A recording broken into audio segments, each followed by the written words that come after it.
Hello, Cricuters. Welcome to Cricuting with Delonda. It's me again, Delonda, and thank you so much for joining me today.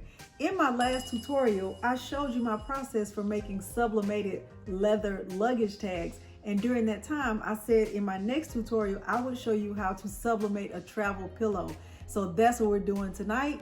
This is what the finished product looks like. And what am I going to say? I love it. So follow along with me as I show you the quick and easy way to sublimate a travel pillowcase. Let's get started.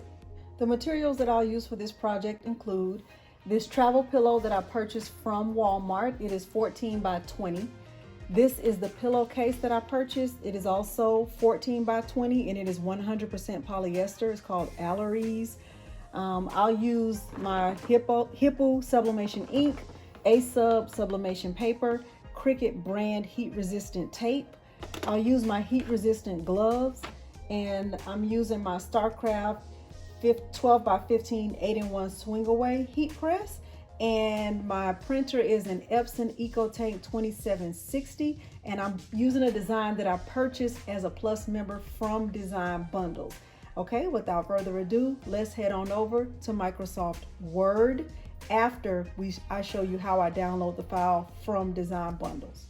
The first thing I'll do is come over to Design Bundles to show you where I'm going to get the file. It is one of the Plus membership files, and it's this one that says Eat, Sleep, Travel. I've already downloaded it, so I'm not going to download it again.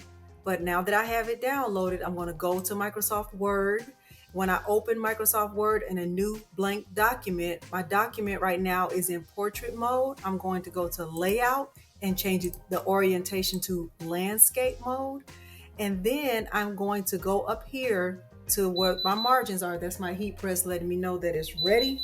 And I'm going to move my margins out so that I'm able to make the image as big as I want to. I followed this same process about a week ago when I sublimated a drawstring backpack and a shirt. Okay, and I'm using this so I can make my image bigger. So now I'm going to insert the picture from this device, and it is the one that looks like this. I'm going to click insert. Okay, and when it comes in, it's going to come in already indented to the left. I'm going to right click. I'm going to go to wrap text. I'm going to choose tight, and then I'm going to just make it a little bit bigger. Okay, just trying to make it as big as I can without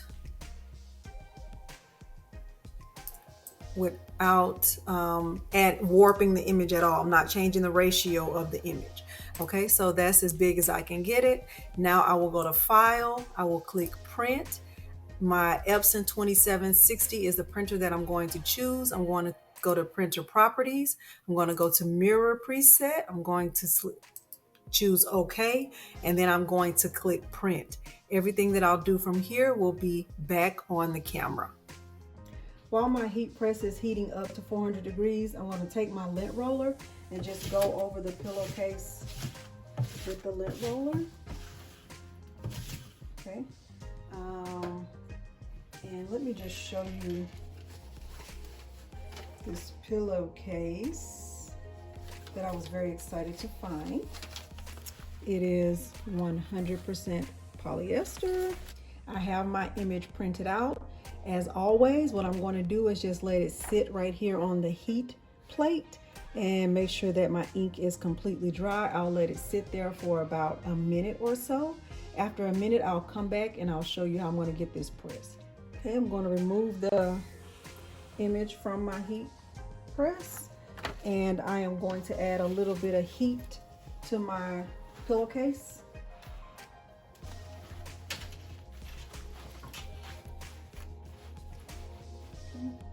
Just really in the middle, because that's where you want to be pressing. Maybe 5 seconds. Good enough. Okay, I can see exactly where I pressed. Now I'm going to kind of just rip the ends off of this image And this helps to reduce, you know, being able to see the lines, where the paper ends. I saw someone doing this on TikTok, and I like it. I like it. Maybe TikTok is where I saw it.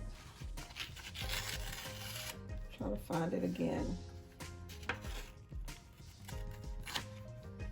Okay, so I have it just ripped, and now I'm going to place it as close to the middle as I can, and I'm going to add a little bit of my heat resistant tape.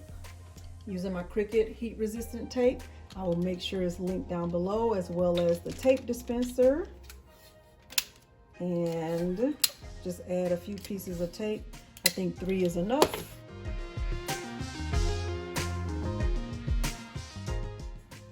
Now I'll get a sheet of butcher paper.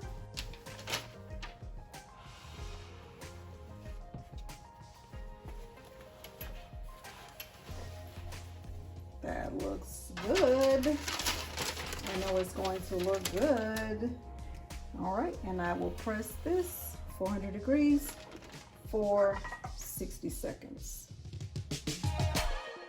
Okay, my heat press is beeping to let me know that it's ready, and I can see the ink from under the butcher paper, so that makes me very excited.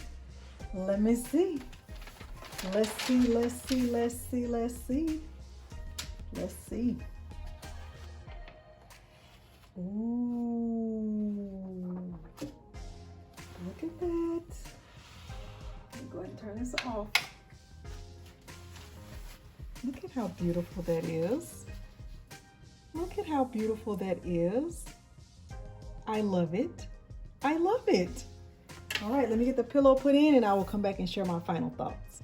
So this is what the finished product looks like, and what am I going to say? I love it. I love it. Now, I did not put butcher paper inside the pillowcase, so there was some of the ink that went through to this side, but I just think that adds character. Okay, you don't have to add character to yours. I added character to mine. Okay, I did it for both of us.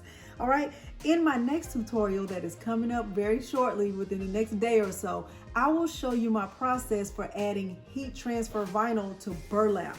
Now, I have some of these burlap wine bags that I purchased back during Christmas time, and I did do a tutorial on it, but I think it's time to revisit because I just made a friend of mine a wine bag for her birthday, and I want to make sure I revisit and show you that process again. So the next tutorial you'll see from me will be HTV on burlap. Thank you so much for joining me today. Before I go, let me say, if you found this tutorial helpful, please consider liking this video, subscribing to my channel, and turning on the bell for notifications.